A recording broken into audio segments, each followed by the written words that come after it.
Hello, I'm right here for another Shoot and Breeze video where I just speak English, a very beautiful language that for some reason became an international language.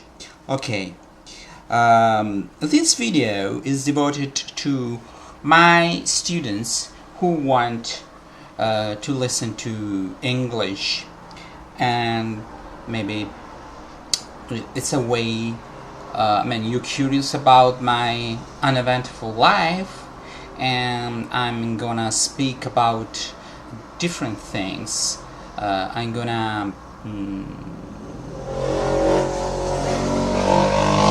complain about traffic, noise, people riding noisy motorcycles, sorry. Okay, anyway, I was watching this video called Sonny and Pepper, where they have that kind of accent like people from New Mexico, and they are in New York. The film, I think, is I don't know when, 1994. Okay. Anyway, what can I speak about?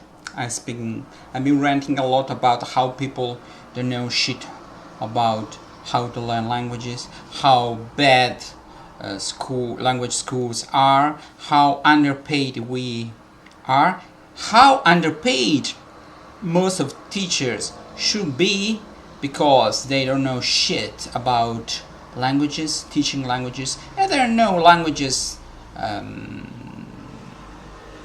themselves, because if you haven't been a good language learner, if you can't understand a language, if you don't learn a foreign language well, okay, stop teaching it, because you cannot put yourself in the shoes of your students, and you can't set a good example. I'm gonna shut the bloody window and speak about how beautiful learning a language can be. How beautiful doing something the right way can be. Because once we achieve something, we are on the right path and we see results, we are motivated to keep on doing the right thing. What is the right thing? The right thing is to stay the course and strive for better results. It's in our human nature to try to be better, to make headway.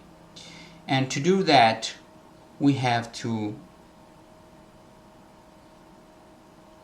need to be consistent in our plan, course of action, and sometimes it happened to me.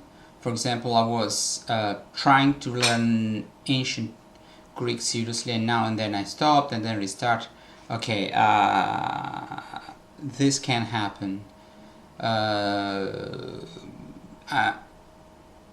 important is that to know if we're interested in something or not, because if we give up 1, 2, 3 times, means we're not really interested. There are other priorities. Or if we feel guilty, okay, let's do it immediately. Don't waste time and restart what we quit. One thing, doing something consistently every day is easier than doing something now and then. For example, I decided to run. I was a runner a long time ago. Then I let myself go and I gained weight, and I lost this beautiful thing that running is. And when I decided to start again, I cannot. I run every day. I follow a program. This is a 1500 meters program. In spite of my age, I can run with my people who are my same age and be competitive in a way. Okay. What else? Learning English is a good thing. It's a good thing learning things in life. But one thing, I had a friend. I don't know if she's a friend anymore. Anyway, we were friends. We were close friends. We were very. We had the same way of facing life in a way, in spite of age difference and in spite of the fact that we live in different places of Italy. And one thing I noticed that she was not confident. I mean, every time there was a problem, she took a language problem. She took it too personally. I mean, it's not personal. If I correct you or if you have a problem, we run into a problem. Every problem you bump into and you overcome it makes you stronger. One reason, because you overcome the problem and you know more. Second thing, that you know that you can do it. And next time you have a problem, you will not be so disappointed. Okay? So, that's what makes life interesting. Challenges make life interesting. But you have to have attainable challenges. We cannot have a challenge. I'm 49 and I want to run Langemann 20. That is impossible. We have to accept the reality and work on what we can achieve. Okay?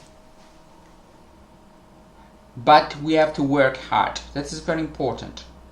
Working hard is beautiful because you get results. You cannot work hard on everything you do. You have to set priorities. Okay? So, maybe being a very good speaker of English is not your main goal. That's something I can accept. Not everybody wants to learn English very well. Okay, but do what you need to achieve the intermediate, lower intermediate or upper intermediate level. Once you're there, try to find a way not to lose what you've learned, to stay, and this is very difficult. I mean, to find the right balance between forgetting and learning more if you want to stay on the same level.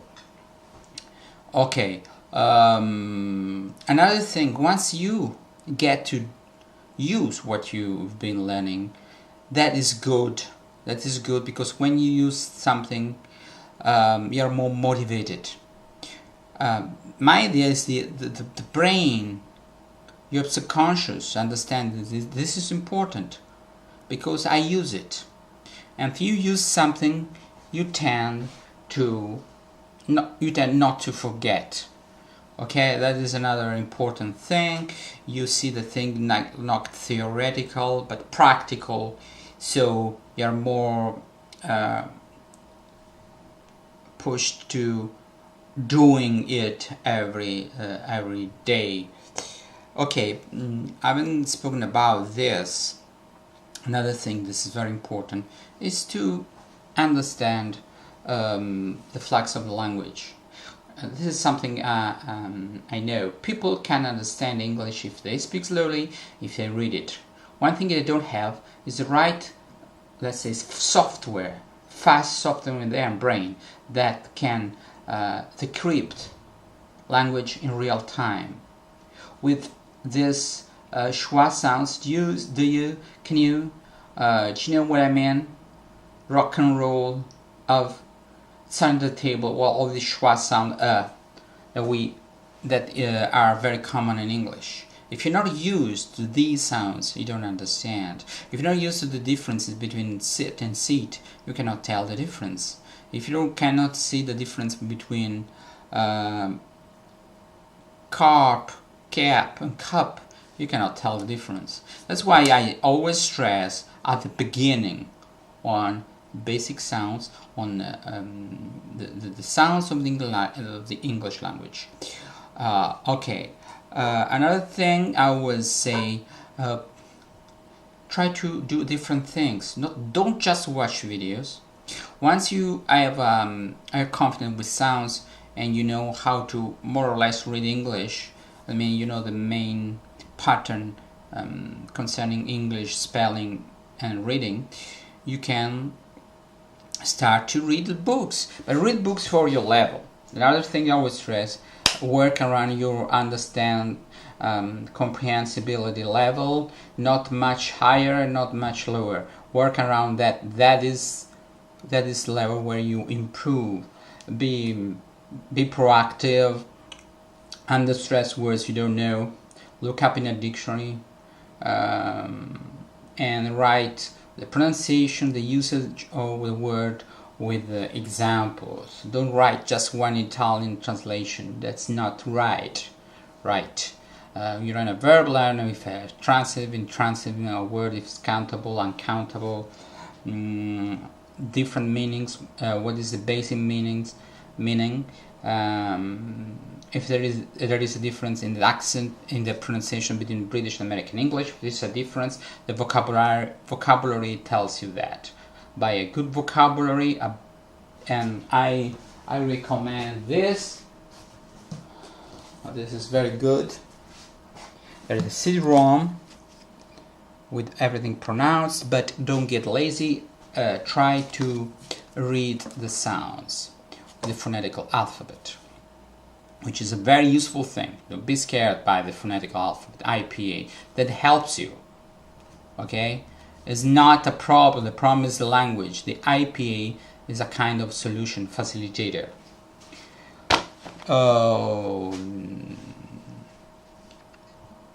Some people achieve very good results and attain a very high level in English. Don't be fooled by the fact that people tells you need to live there for 10 years, or all these sorry excuses for not doing what you ought to do. Okay? What else? Nothing else. Just basically, when you watch people speaking about languages here on YouTube, most of people are egomaniacs. I mean, they want to show that they know many languages, and I wouldn't go so far as to say that you can speak 10 languages very fluently. That's not, you cannot be decalingual, to coin a phrase. No, that's impossible. You can speak fluently 10 languages, I mean, to be upper intermediate or advanced, but you will never speak all these as a native speaker.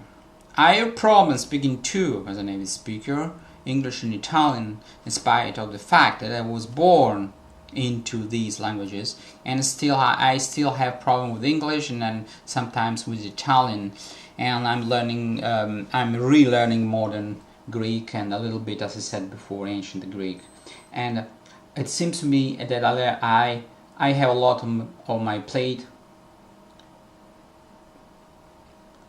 that I'm chewing more than I can eat, and I can imagine this 10, 15 learners of 10, 15 languages. I mean, they don't have anything to do with their lives, and at the end of the day, what's the use of that? What is the real practical use? There's no practical use. It's just to